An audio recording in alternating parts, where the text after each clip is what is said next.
Good afternoon, everybody, and welcome to the weekly press briefing of the Kosovo Specialist Chambers, where we aim to provide journalists with an update on the latest developments at the court and the opportunity to ask questions. In the case of Piotr Shala, the pretrial judge transferred the case file to the trial panel on 21st of September. Following his notification on 15th September, KSC President Trendafilova assigned the case to Trial Panel 1, consisting of the judges Roland Deckers, Mapi Feldfoglia, Gilbert Beatty, and Vladimir Mikula as a reserve judge.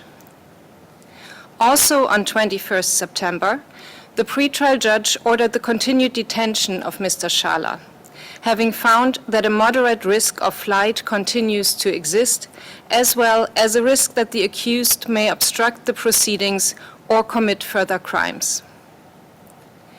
In the same case, on 19th September, the pretrial judge issued a third decision on victims' participation and admitted 6 new applicants to the proceedings as participating victims.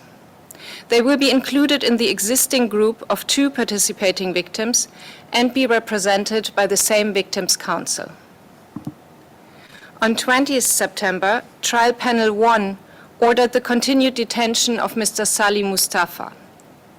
The panel found that the risk that the accused will obstruct the progress of proceedings by interfering with victims and witnesses and/or their families continues to exist. The panel further found that there are no more lenient measures than the KSC detention facility that could sufficiently mitigate the risks. On 16th September, due to compelling humanitarian grounds, the appeals panel instructed the registry to manage a custodial visit of Hisni Gutsati to Kosovo to meet with immediate family. Mr. Gutsati remained in detention and in the custody of the specialist chambers throughout his visit. EULEX and the Kosovo police supported the Kosovo specialist chambers. In the Thaci et al. Case, on 26 August, the pretrial judge rejected the requests by the Thaci and Krasniqi defense in relation to an alleged non-compliance with disclosure obligations under Rule 103 of the rules on the part of the Specialist Prosecutor's Office. Judge Guyu nevertheless strongly urged the SPO to abide by its obligations regarding the disclosure of exculpatory materials and to prioritize disclosure of such material over other competing deadlines and materials. Furthermore, the SPO is ordered to provide a disclosure report by 7th October with explanations about any difficulties faced in fulfilling its Rule 103 disclosure obligations. The public redacted version of this decision was issued on 13th September and can be found on the KSC website. On 15th September, the Court of Appeals panel dismissed the appeal of the Veseli defense, challenging the pretrial judge's decision from 25th May, when he admitted 12 victims as participants in the proceedings and granted the request for non-disclosure of their identity.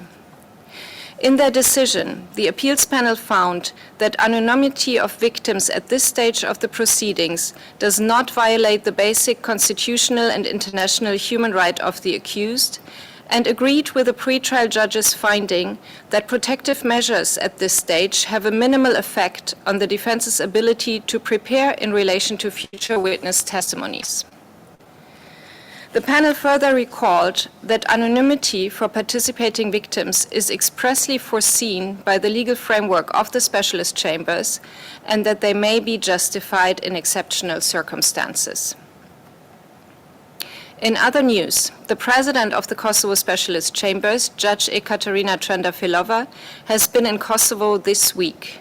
During her visit, she held an online outreach event with civil society and media, as well as a lecture with Kosovo law students in Pristina.